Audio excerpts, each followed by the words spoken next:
Hello and welcome to A Question of Property. I'm Lucia France, and joining me in the panel today to answer all of your property questions, we have Paul Mahoney, Head of Nova Financial Group. We have John Howard, our property expert of more than 40 years and author of over 3 books on the subject, because I believe you're working on a 4th, aren't you, at the moment, John? I certainly am, Lucia. Thank you for that. And Stefano Lucatello, Senior Partner at Cobalt Law, International Property Lawyers. So hello to all of you. Hello. Welcome to the show. Right, let's get started then with Paul. And your first question today is from one of our viewers. Do you think that a buy-to-let investment will still be a good thing to do over the next 2 to 3 years? Or is there another form of investment I should be looking at? Okay. I suppose a fairly common question at the moment, given the uncertainty caused by COVID-19. I suppose first off, the time frame they're talking about, I suppose if they're talking sort of more passive buy-to-let, I'd be looking at that as more of a sort of 7 to 10 plus year investment. It's very much, property investment is a slow burn. Unless you're being more proactive or property developing, flipping properties, you really want to be in the market and take full advantage of the market. So they mentioned about the next 2 or 3 years. I don't necessarily think there's ever really a bad time to be buying good properties in good locations. That's evidenced by the fact that if you bought the day before the crash, last financial crisis, you still will have done quite well by now, if it's a good property in a good area. So although you might have bought at arguably the worst possible time, and you had a downturn for 2 or 3 years after that, you will have recovered that plus some to now. So, and you will have been receiving, rental income as well. So, positive income even throughout the downturn. So I think if you're applying all the right fundamentals, focusing on properties where there's strong demand for them, an abundance of demand, strong demand due to things like employment, facilities, amenities, the reasons that people live in certain locations. If you're ticking all of those boxes and you have confidence your property is going to rent and that there are positive factors that are going to sort of change that location in the right direction. For example, things like major infrastructure projects can really change the face of a location. We tend to focus mostly on areas that are very close to central desirable locations, but aren't quite there yet, if that makes sense. Yeah. Areas with improvement to be had. They don't quite have the cafes and the gastro pubs, but you can see them 500 meters down the road. And in our view, they're the areas that tend to do best on the fringes of really desirable locations, because you get them at a better price. And as that location grows and more people move there for all those reasons, that's where you tend to see your uplift. So I wouldn't, as I say, property investment, a quote that I'm sure I stole off someone, but I use all the time, is that property investment is more about time in the market rather than time in the market. So, no one knows the direction of the market. They may have released some negative economic figures yesterday, but they could be completely wrong. And maybe the property market takes off after all this ends because there's pent up demand and the economy's strong and all those sorts of things. We don't really know. In previous episodes as well about that pent-up demand. Again, we don't know which way that's going to go, but it could actually be a positive for investment as well. Potentially could be, yeah. I mean, everything's on pause at the moment. People are still wanting to buy. There's still reasons to buy. We have no idea which direction the market's going. So my view is buy good properties in good locations that have all the reasons to do well. And regardless of the short-term economic blips, you'll tend to do well over the mid to long term.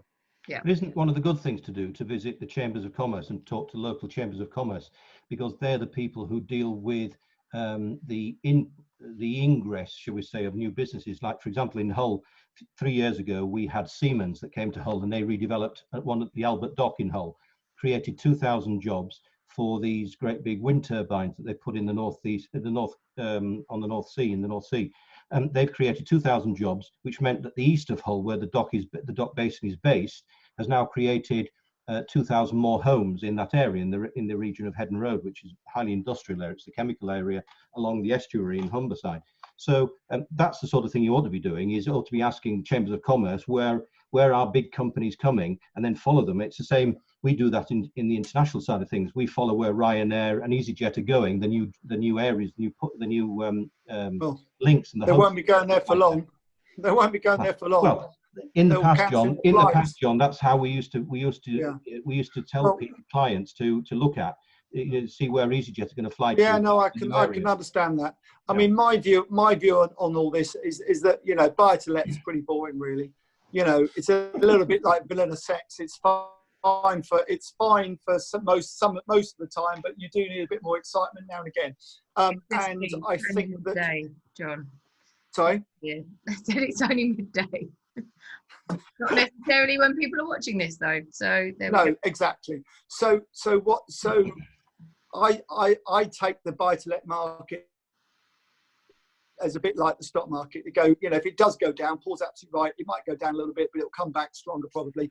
And if you're looking over 10, 15 years, 7 to 10, 15 years, I'm sure even if you went on Rightmove today and bought one without even looking at it, in 10 or 15 years' time, it will be worth more. Paul's absolutely right on angles. You know, you need some sort of angle still if you can, and investing in an area where something's about to happen is a great angle. Okay, great. Thank you very much, guys, for all your input on that one. We'll move to John now for your first question for this episode. Yes. So this is from somebody who's been watching the last few episodes. Although Good. Good. Thank you. Although I have received my rent from my 4 tenants this month, I am concerned what will happen once life gets back to normal, as 3 of my tenants have been furloughed. What can I do to make sure I get my rent? Well, I can understand this problem and this worry, because I feel the same way. I mean, we had 90% of our residential tenants paid in the last month. Are they going to do so going forward? I think it will start to slide once people get back to work, because some people won't be going back to work, although they're furloughed at the moment. So if you've got a good relationship, and this is where it's important, if you're a small landlord, if you've got a good relationship with your tenants, this is where it really counts, because you need to talk to them and make them appreciate that they've got to make a superhuman effort to pay the rent, because the rent is the first thing they should be paying before they buy food. Simple as that. Because if you haven't got a roof over your head, there's no point buying food, is there? Will really? they buy food? No, the rent's more important than the food, especially if you're the landlord. So it's very vital. John, you can eat food outside. I think that's You question. can't eat food in a bus shelter, Paul. You can't eat it. You can't eat the food if you haven't got a table and chairs to sit on, and you can't go to a restaurant at the moment. So what I'm saying is, to the landlord, it's more important, and to the tenant, it ought to be taken very seriously as well. Otherwise, they could be out on their backsides. Whatever the government is saying. John, you can't throw anyone out until September now. So 3 months. Yeah. It's only 3 months. Yeah, but it'll get pushed another 3 months. Well, it'll be disappointing if it does, because otherwise, people will take advantage. At the moment, they haven't done, to be fair, but I think unfortunately some will take advantage going forward. So talk to them, explain, have a good relationship with your tenants, and explain how important it is to you and to them that they pay you. Yeah, and just a note there, something to keep in mind is that most lenders are giving mortgage holidays as well, or time to pay on your mortgages. So, if you are thinking that you might end up in a tight cash flow position, that's something worth talking to your lender about. Because if you're not having to pay your mortgage due to not receiving your rent, that hopefully you can kind of balance out that loss. But one main point to say is that they don't discount it. It will be tacked on to the end of your mortgage, so it'll be your mortgage will last for another 3 months. Yes, exactly right, but you would be doing the same with your tenants as well.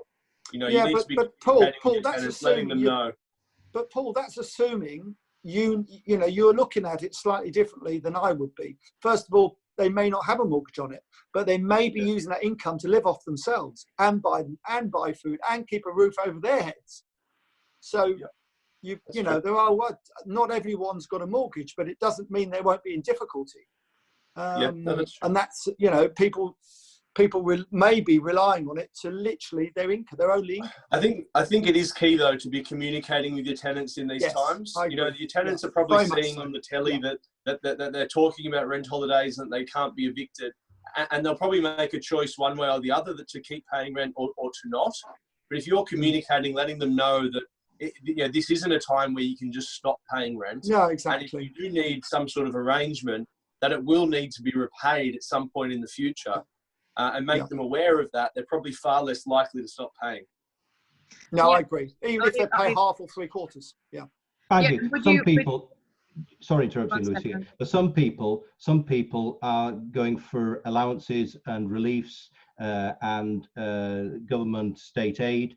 What's the main one that they're going for that takes 5 weeks to come out, and people we're not going for any of that. We just want our tenants to pay. No, you don't. You're not going for it, but the tenants are going for it in many cases. Universal credit. Universal credit, that's right. Yeah, it takes 5 weeks to come out, and in the meantime they haven't paid maybe 5 weeks rent because they've been furloughed and they haven't got enough money to buy food and to pay the rent. And they've got to make the right choice, in my opinion.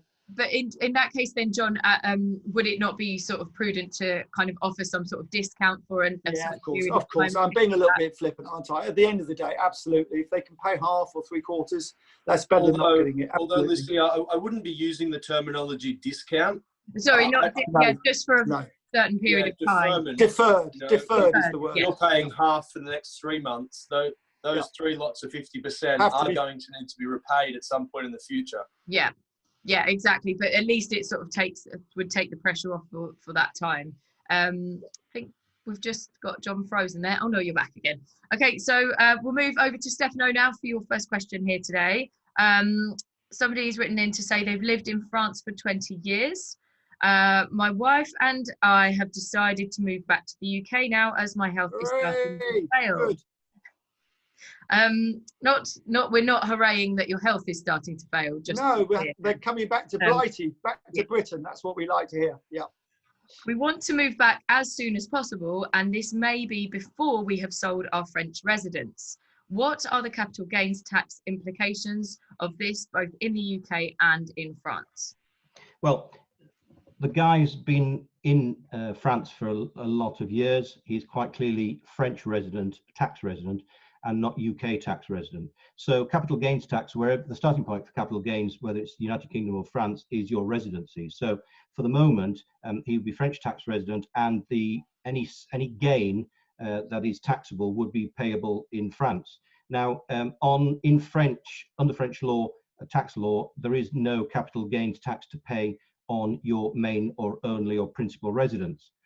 Whereas in England, if you had it for 10 years, but you only had it for 8 years out of the 10 years as your main or only principal residence, then there's an apportionment to be carried out. Whereas France says, whether you've owned it for 6 minutes or whether you've owned it for 60 years, because it was your main principal residence, you get a full tax nil rate payable on capital gains. So you don't pay any capital gains tax in France for the sale of property in France. The problem lies where many people are actually wanting to sell their premises in France but move back to the United Kingdom before they've sold it, and they fall between these two stools, whether they are still French tax resident and whether they pay anything over there or not, or whether they're now become tax resident in the United Kingdom, whether the United Kingdom Chancellery will now ask for a capital gains tax because they've since become tax resident in the United Kingdom. The answer is that under French law, capital gains tax, let's go back a few steps. Capital gains tax is payable in 2 bits. There's the usual capital gain as we understand it. You buy it for 100, you sell it for 500, you've made a capital gain theoretically of 400, subject to any expenditure which you can claim back and reduce it, and subject to main residence relief, final period relief, and if you let it out, lettings relief, which is only for 9 months in extension. But subject to that, the same things apply in France. However, capital gains tax in France is payable in 2 tranches.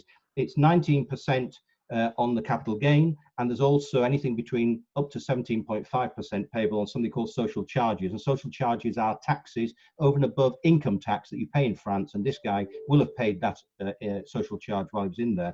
So it's payable in 2 tranches. The capital gains side of things is reduced.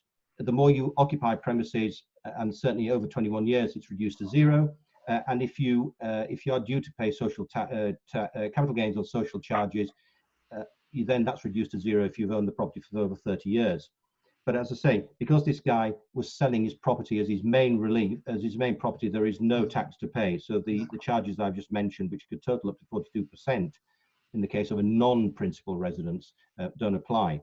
There is also another French tax which covers this person being between two stools, which is that if you sell your main or only principal French residence and you move to another country, another European country or another country which has a double taxation treaty and a treaty with France for the reduction of fraud and anti-money laundering, that sort of thing, and provisions, then you can actually dismiss up to 150,000 euros of capital gains tax, which would otherwise have arisen because you've moved out of France and you were subject to being resident somewhere else. And as such, if you sold the French property and you're not resident in France, you have to pay capital gains tax. So you can claim up to 150,000 euros in this other exemption. So you can do that actually up to 10 years. So this guy could move back to the United Kingdom. He may have a very bad French property market, not be able to sell the property for 10 years, and he can still get the money, he can still get the reduction.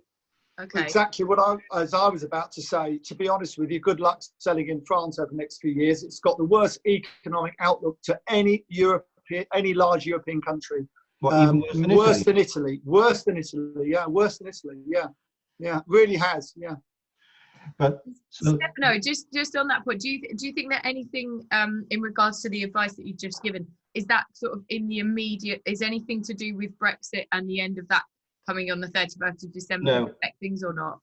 No, nothing will change. Nothing will change. I mean, one thing to say is that this guy will become tax resident. Once he's been in the United Kingdom for 183 calendar days, he will become tax resident. And if he hasn't sold the property in France, he will have to declare the sale, because he becomes tax resident in the United Kingdom, he'll have to declare the sale of his French property to the United Kingdom authorities. And because there is something called the double taxation treaty between the United Kingdom and 157 other countries in the world, that says that if you have to pay tax in one jurisdiction because you own a property in it, but you're paying it in another jurisdiction, you won't get taxed twice. The only incidence to tax in two jurisdictions is, for example, that you pay capital gains tax in France of 19%, but in England it's 28%, and therefore you would have to pay the difference between 19% and 28%. You would never have to pay 19% plus the 28%. Right, okay. Double taxation treaty.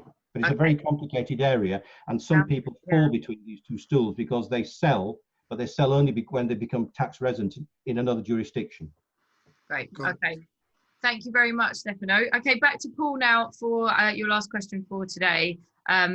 Someone who has written in has said, I'm seriously looking at purchasing a buy-to-let property in the next month or two, but do you think that if I wait, I'll be able to borrow more money from a building society in 6 months' time or so than I can do now? Okay. So they're looking at buying a property now, and they're asking whether they might be able to borrow more money in 6 months' time.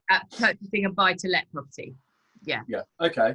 Well, I think at this point in time, it will depend on what type of property that is as to whether it's even possible to buy it right now.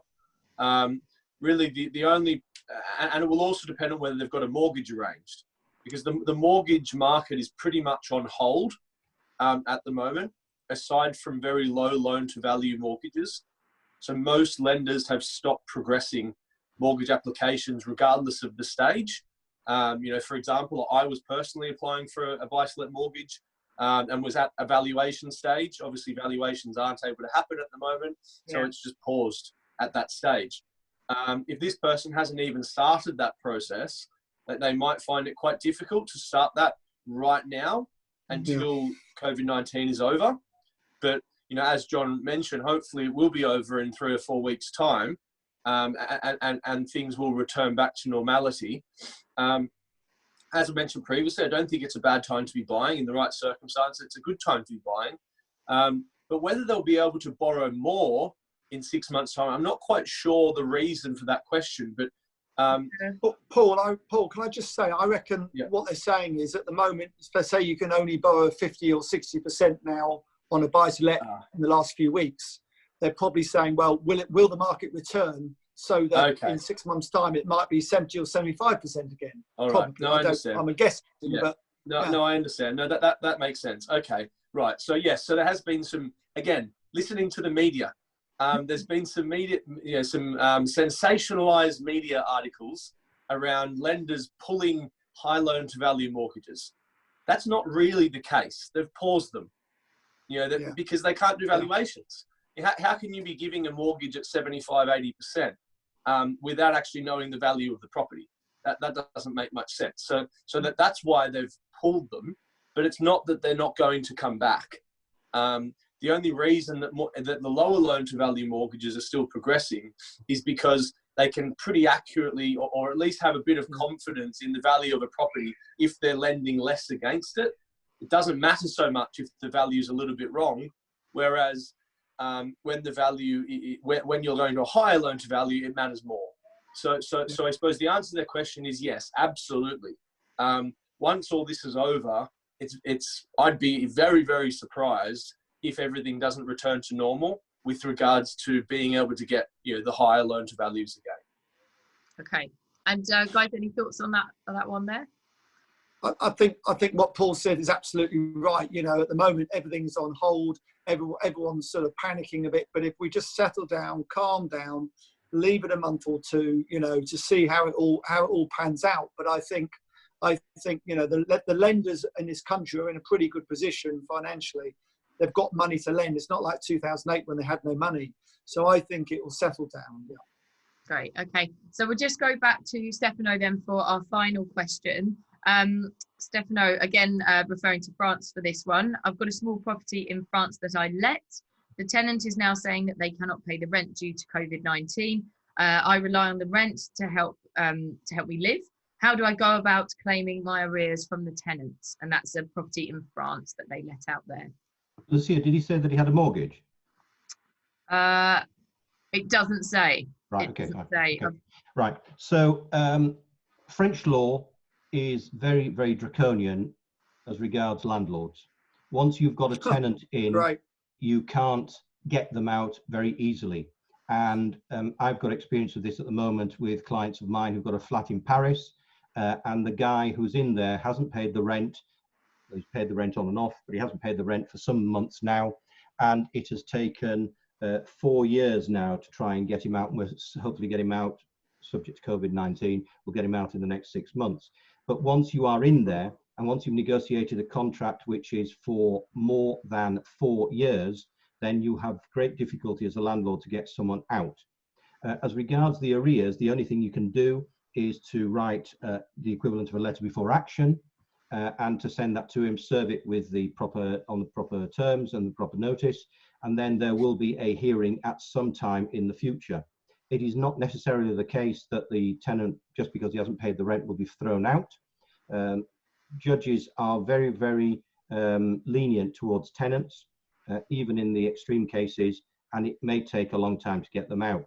So, as I say, the only way of getting them out is to take proceedings. If you are reliant upon that rental income to pay your mortgage or to live or to subsist, then I think that's very foolish, because I think that nowadays you should never be buying a property subject to a mortgage or on the basis that you can afford to buy it, but then you're reliant on the rental income to subsist. I think that is not a good, and I'm sure the two guys will agree, it's not a good way of doing business, and it's not a good way of buying, a reason for buying property. You should never buy property on the basis that someone said to you, you can afford, if you get someone in there, to pay the mortgage off. And we all know on the international scene that people were always sold properties on the basis that it's a great investment, you'll be able to rent it out, the rental income will pay the mortgage, and you'll still have something left, Mr. Lucatello, to put in the bank. It's proved to be 98%. But plenty of people, Stefano, plenty of people do that. So yeah, but I think it's Russian roulette. I think as a lawyer, I think it's Russian roulette. I don't think it makes practical sense. I don't think I particularly agree with you, to be fair. No, I don't agree either, no. Stefano. Well, I think it's very foolish. You can, in my view, you should never buy a property on the basis that you are reliant on the rental income to either pay the mortgage that you bought it with or to subsist. I think it's foolish. It's practical. Stefano, in the UK, the UK laws, although not in favour of landlords, you can get a tenant out quite quickly if they stop Very, paying. But very in France, quickly, Paul, very I mean, this quickly. is France. This is totally different. France, Yeah, Spain, Okay, Italy, so and Portugal. so we need to totally different. stipulate there, Well, because in the yeah. UK, buying property and using the rent to pay for the mortgage is a tried and tested approach to property Exactly. It's investment. what we all do. Many people have built large portfolios doing that. Maybe France isn't a great place to invest in property by the sounds of it. No, I think the that's laws, differentiation there, though. the tenancy laws, the Talking about landlord and foreign tenant, property. the landlord and tenant laws abroad are totally different, as I said to you, from the landlord and tenant laws in England. You know, you don't have Section 21 of the 1988 Act in France, Spain, or Italy, and Portugal. You know, the tenant has rights which are so entrenched, and it takes years and years and years. And I've known a few clients over the years that I've been an international property lawyer go into bankruptcy or liquidation because they were reliant on that rental income, and it took such a long time. Are you gonna carry on cheering us up? Let me finish off. Or not? But by the time they actually got the property back, it was no longer them to have the property. You went to the liquidator if it was a company or a you know, that's incredibly sad. I think from this, what we ascertain from this then is the UK property market is the best market to invest in as a residential investment. But if you want to have a lovely home abroad and relax and enjoy your home abroad, then do so. Would that be fair? But Yeah. the point is that the rules abroad are totally different from the rules here. So you can never No. equate UK property law to foreign property law. And thank God thank God we're not socialists. And we haven't got those laws, and we don't speak French. But well, let's wrap it up there then, guys. The final point to make, Lucia, is this: that when you buy property abroad, you cannot, just because you're an experienced property buyer like Paul and John, and use the same rules and laws and due diligence that you would use abroad. Fair, that's a very fair comment. Yeah.